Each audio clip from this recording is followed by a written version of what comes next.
All right, for this lesson, we're going to be getting into making African masks using balsa foam. So balsa foam is a pretty amazing material if you haven't worked with it before. It's like a really dense, thick foam that carves easily. You can get lots of great little details in it, but it's actually surprisingly strong when it's done. We're going to be carving African masks. And then, of course, we're going to be painting them. One warning about the foam, the powder is very irritating if it gets in your eyes. So do not blow the dust off of your little mask like that. It might blow, get some dust in other people's eyes. When we're cleaning up, we got to be very careful. Use a dry paper towel and get it straight into the garbage can. And when you've got it on your hands, the number one thing, please do not touch your face while you're doing it. If you rub your eyes with it, it's very easy to get this in your eyes. It's not like it's toxic waste or anything, but it is kind of like a very fine sand. And if it gets in your eyes, it will bug you. I can say this from experience. I've got it in my eyes and it's kind of annoying for a while. The first thing we're going to be doing is you're going to find a mask and make a sketch. We are going to look at real African masks, but you're in luck because I have a little easy way for us to do the research page on this. We're going to do a research page in your book. Your page should have a couple things on it. You should have a color drawing of your mask. You should have important info about your mask from 2 web pages. Okay, there should be a hand-drawn map of the area where the map is from, and all info should be in ink. We should not have your information written down in pencil. Roughly what you should be thinking is about 50% info, 50% drawings on this page. Now, you're in luck. I'm going to give you the first place to go look, which is this one right here, artifactory.com/African masks. I'll show you what that looks like. When you go to the Artifactory, it looks like this. If you scroll down past all this stuff, there is a whole collection of different types of masks that each have their own informational page. So you need to select one. And let's try this one. There we go, and it's got lots of info. What you need to do is read through that, find a couple of good pieces of information. Ooh, look, there's a nice map for you to copy. Find a couple pieces of information and a mask sketch. You do need to do research from one other website. That is up to you where you can find that from. Okay, once you've got the research page done, we will get back into actually making our masks, which I am going to show you how to do right now. Okay, so this is the balsa foam that we're going to be using today. This is the Amico balsa foam. It is the 4.5 inch by 6 inch by 1/2 inch thick balsa foam. Okay, so the first thing you're going to want to do is we're going to sketch in our basic shape. Okay, now I have a couple tools here. You can kind of use whatever you want with this. You could even use like a pencil or your fingernail or anything really. There's a couple tools I like to use. I like to have a sharp needle type tool for some stuff. This guy's got a little hooky tool right there. He works pretty good too. And I've also got a chisel tool. I'm going to be using this chisel shape tool quite a bit today. Okay, so first off, I want to get the shape of my mask in there. Now, you can always carve away, but you can never really stick stuff back on. So you want to start as big as possible. So please don't draw a little tiny mask in there and then just chip 90% of this away. We want a nice big mask. So I'm going to start by just getting the basic shape here. Now, some kids like to draw it on like a piece of paper and then transfer that over if they really want to make everything perfect. I kind of like the fact that this is something that you're creating by hand, and maybe it's not going to look perfect, but it is going to look sort of organic the way you do it. Okay, so there's the shape of my mask. You can see I'm going all the way out to the edges. Now I need to break off these little parts on the end. Now what I'm going to do is I'm going to take my chisel point and just drag it in there. So I'm going straight down into the balsa foam. That's going to do that till it gets deeper. Till I'm about at least halfway through. And again, just break it off. Boop, just like that. And you can see I'm already starting to get a little pile of this orange dust. This is the stuff I was saying you do need to be careful about. You do not want to get this stuff in your eyes. It will irritate your eyes. So, kind of scoop it out. You are going to get it on, however, all over your hands. There's no escaping that. It's not toxic waste. It's just like sand.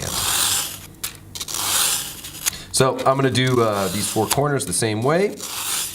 Dig it down about halfway and then pop them off.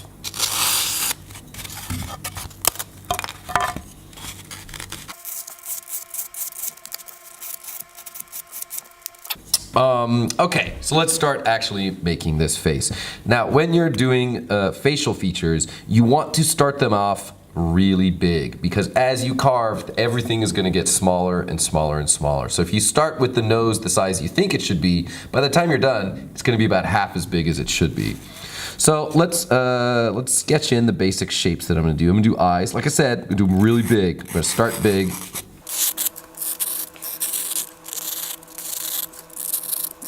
Okay, let's do nose.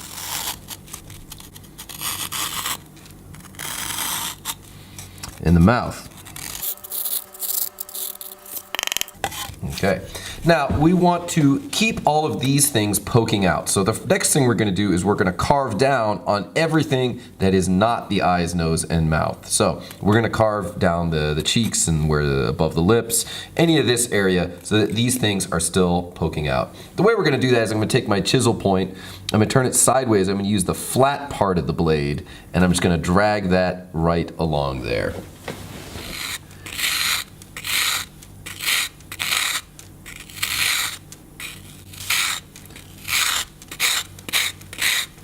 What I usually do is I start by putting it right into that little crack that I made, or that I drew in there, and then just drag down. So put it in, and then drag down.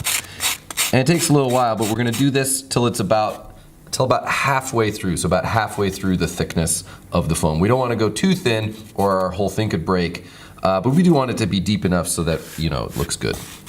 Okay, I'm going to fast forward a little bit.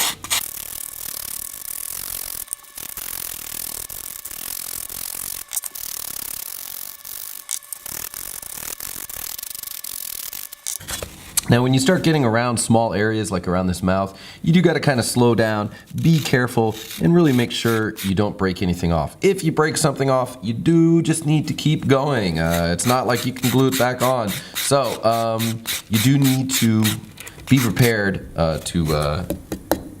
if some sort of happy accident occurs, you know, you do need to keep going.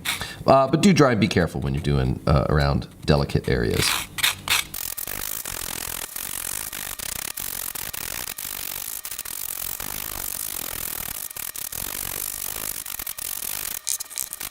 Now, if as you're going, you're getting little scratches or bumps, or it's not a really smooth surface, you can try and go a little slower and smooth it out. You can also even just use a sandpaper or even your finger and just rub it, and it will actually smooth out some of the bumps.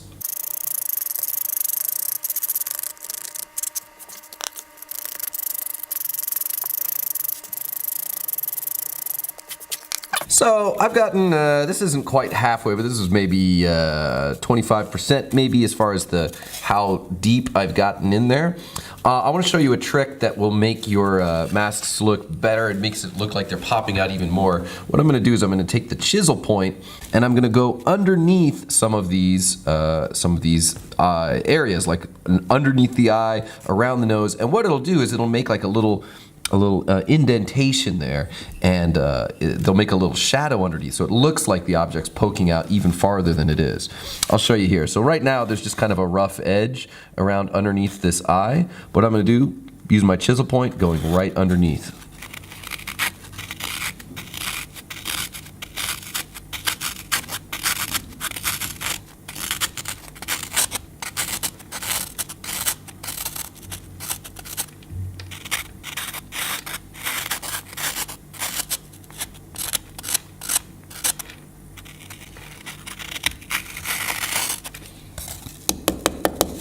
Now, if you can, I don't know how well you guys can see this, but on this one, you can see it's poking under a lot more. There's a lot clearer edge to this now, and there's even a little shadow there. It'll poke out more than this. I'm gonna go around the nose and this other eye the same way now.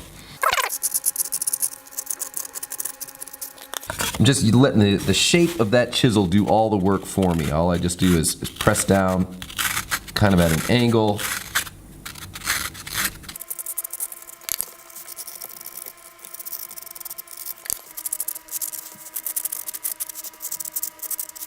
Okay, now we're gonna have to do a delicate part, which is the mouth. So what I'm gonna do is press in and get an edge where I want to carve out from the inside. So I'm just using my chisel tool, pressing straight down.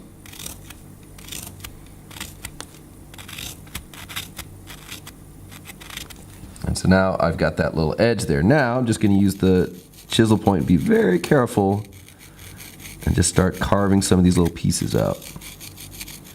Just pressing towards that indentation I already made.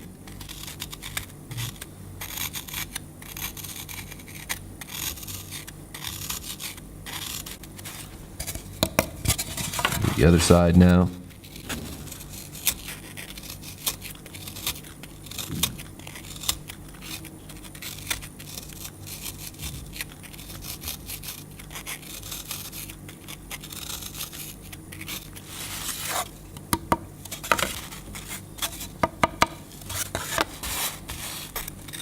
And now I'm just going to keep carving this stuff out from the inside, being very careful not to break the edge of that mouth that I've created.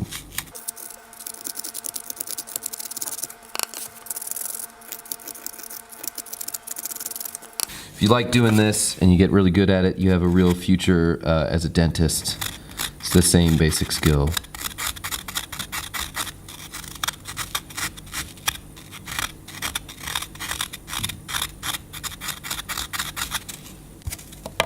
Now I'm going to do the exact same thing around these eyes. I'm going to press in first to get a little marcation line there, and then I'm going to press out and pop the inside section out. So let's press in first.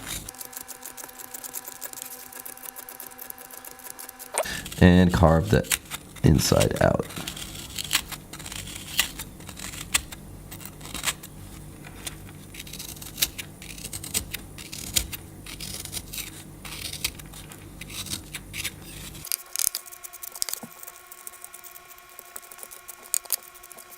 Now I'll use the chisel point to kind of clean up this edge, kind of the same way I did around the outside of the eye. Just let the shape of the chisel do the work for you.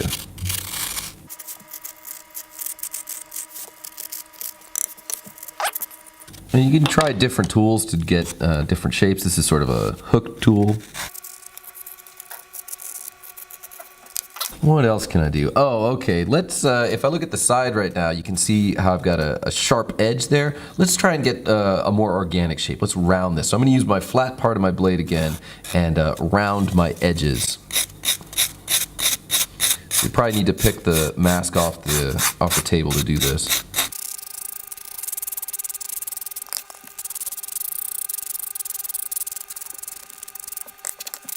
You can round the sides of this nose a little bit.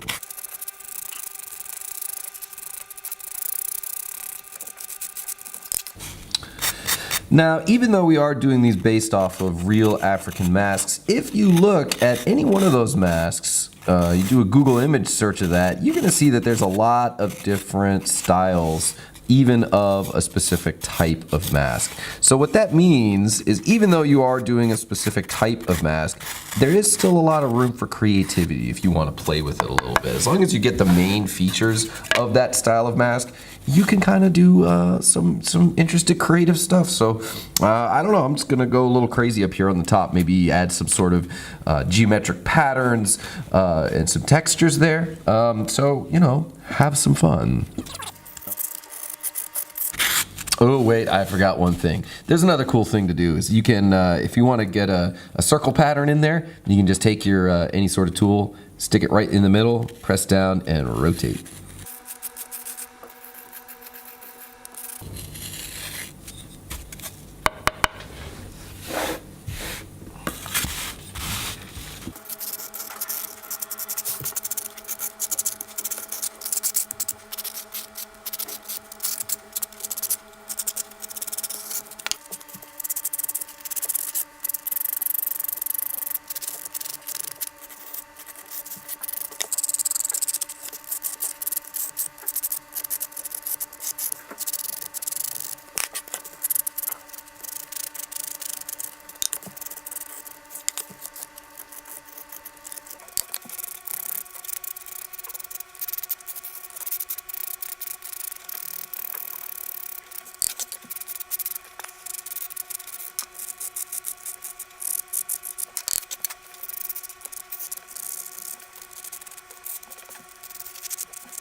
Okay, I'm feeling pretty good about my mask now. If you think you are getting to the point where you're feeling complete, make sure you want to come up and show me, and I will take a look at it. All right, next thing, once we got that, don't forget to put your name on the back. All right, next thing we're going to be getting into is painting this. All right.